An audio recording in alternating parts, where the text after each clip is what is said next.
My dear sisters and brothers, the Lord Himself has told us, ask, seek, knock. And when we do this, with Him, through Him and in Him, it is sure that what is according to His plan, He will surely grant it to us. Now, we may not be totally aware of which is the right time.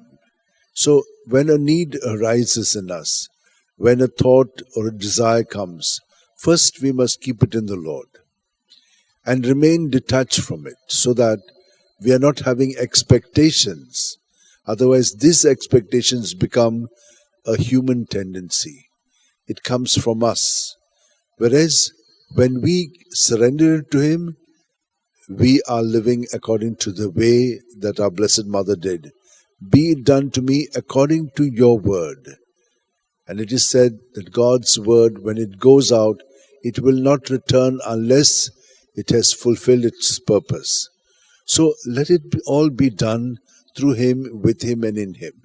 And you will see that whatever we ask, seek and knock, it will be done for us, so that in all of it we bring glory to the Father.